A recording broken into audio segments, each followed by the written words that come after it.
Perkenalkan, nama saya Ahmad Rivaldi dari kelas 12 J2. Kenalkan, nama saya Zara Perdana Siva Zakaria, saya dari kelas 12 J2. Perkenalkan, nama saya Andromeda Yogobuana Pisawan, saya dari kelas 12 J2. Perkenalkan, nama saya Muhammad Rizky Fadila, saya dari kelas 12 IJ2. Kenalkan, nama saya Rani Hartanti, saya dari kelas 12 IJ2. Perkenalkan, nama saya Alifah Pismawati dari kelas 12 IJ2. Pengertian web server.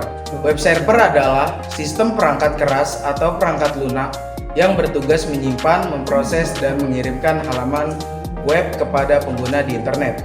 Menggunakan protokol HTTP, sistem ini akan menghubungkan permintaan dari browser pengguna dengan konten web yang tersimpan, biasanya dalam bentuk kode HTML.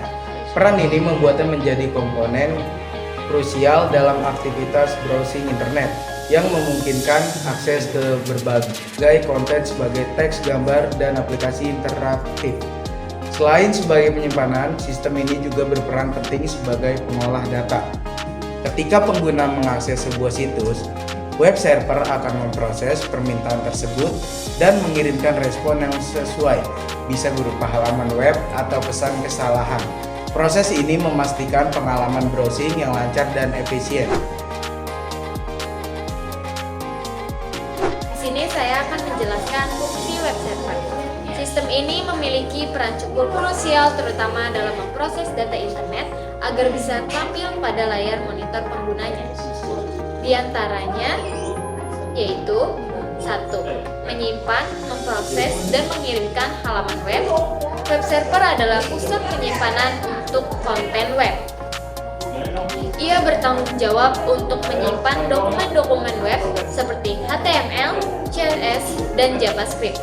Ketika seorang pengguna meminta halaman web, sistem ini akan memproses permintaan tersebut dan mengirimkan file yang relevan ke browser penggunanya. 2.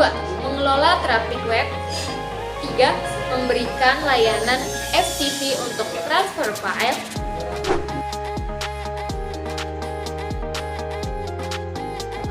Web server adalah sistem yang bekerja menerima permintaan HTTP dari klien, biasanya browser web, dan mengirimkan respon HTTP masuk konten seperti halaman, web, gambar, dan file. Saat pengguna memasukkan URL di browser, permintaan dikirim ke server yang menghosting domain tersebut. Sistem ini kemudian menafsirkan permintaan yang mengambil sumber daya yang diminta seperti halaman, HTML, dan mengirimkannya kembali ke browser. Proses ini dimulai dengan DNS yang menerjemahkan URL ke alamat IP server. Setelah browser menerima alamat IP, ia mengirim permintaan ke web server. Server ini kemudian memproses permintaan menggunakan software server web seperti Apache atau Nginx.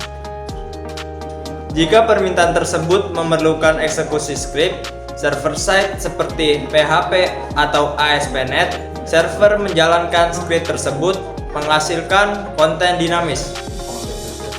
Kemudian, server akan menyusun respons yang mencakup status permintaan, berhasil atau gagal, data yang diminta, dan header HTTP lainnya. Respon ini dikirim kembali ke browser untuk nantinya akan ditampilkan dalam bentuk visual di layar pengguna. Selama proses ini, web server juga akan mengelola aspek keamanan seperti enkripsi, SSL atau TLS, dan mengoptimalkan pengiriman sumber daya untuk memastikan kecepatan dan efisiensi.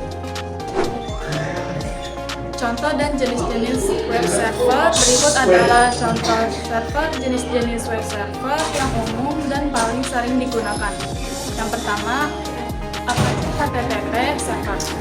Apache HTTP server adalah jenis yang paling banyak digunakan di dunia. Server ini bersifat open source dan dapat dijalankan di berbagai sistem operasi sistem Windows, Linux, dan Unix.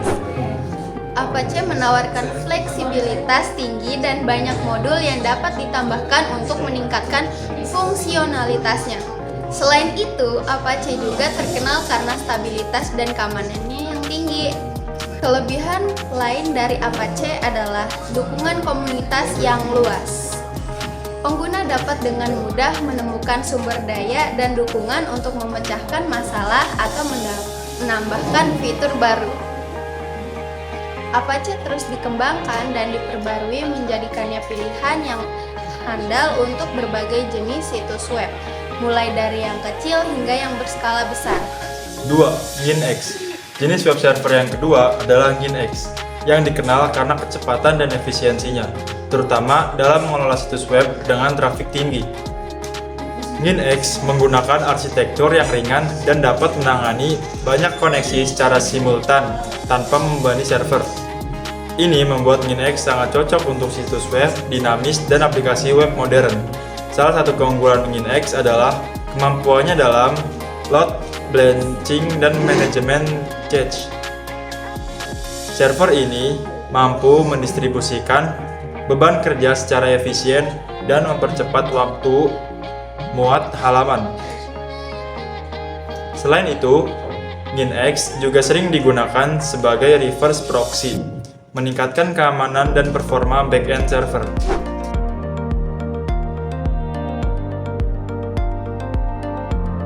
Pertama, buka VirtualBox kalian. Di sini saya menggunakan Oracle VirtualBox, kemudian buat mesin baru. Lalu masukkan namanya, kemudian tipenya Linux dan subtype-nya itu Debian. Versi Debian-nya itu Debian 12 64 bit. Kemudian buka menu perangkat keras. Lalu RAM-nya kita isikan 4GB atau 4000 MB dan prosesornya 2 core. Kemudian klik selesai.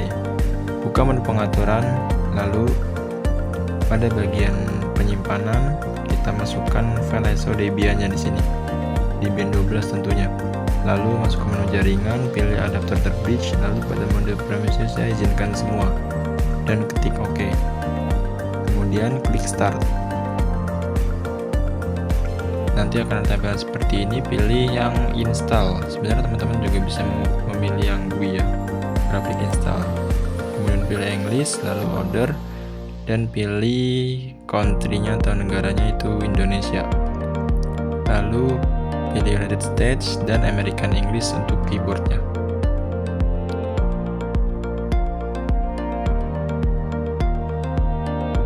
Nah, masukkan hostname-nya di sini bebas.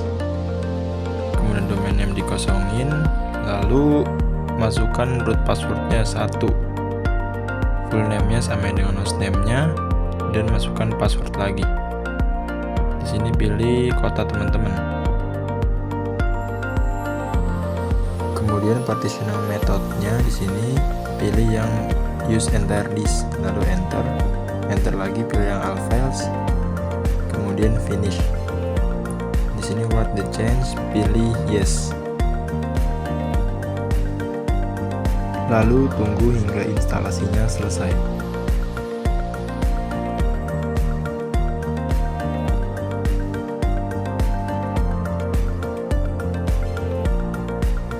Pada bagian scan extra ini pilih no, lalu pilih no lagi, dan tunggu lagi. Participate in the package juga pilih no. Nah, di sini pada Debian desktopnya kita disable dan GNOME-nya sisakan standar sistem utilities. Kemudian continue.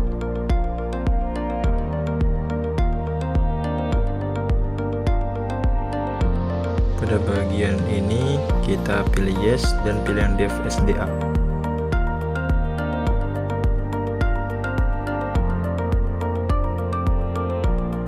Dan kita reboot terlebih dahulu.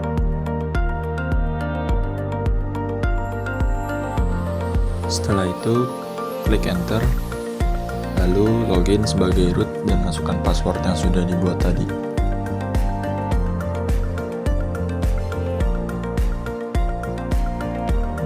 Setelah login, ketik IPA untuk mencek IP kita. Di sini saya punya IP 192.168.1.48. Kemudian ping 888 untuk mengecek apakah Debian sudah terkoneksi dengan internet atau belum. Setelah itu, install paket Apache 2-nya dengan perintah apt install Apache 2. Kemudian masukkan file ISO Debian-nya, klik kanan dan pilih Debian 12. Lalu tunggu sebentar. Setelah proses instalasi selesai, kemudian cek status Apache 2 dengan perintah systemctl status Apache 2. Nah, di sini sudah aktif atau berjalan. Kemudian masuk ke direktori /var/www/html dan ls. Di sini ada direktori index.html. Kita edit direktorinya menggunakan perintah cat lebih dari index.html, lalu enter. Dan di sini kita akan buat program HTML sederhana.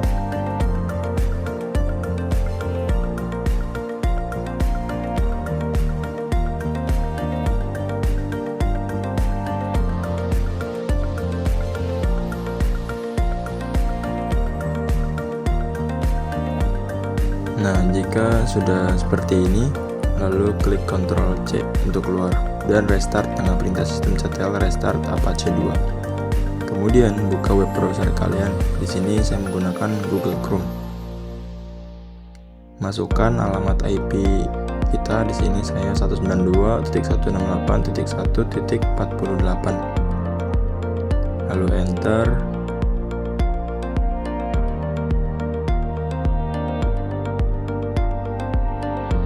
Nah, jika sudah seperti ini, itu berarti web server kita sudah berhasil.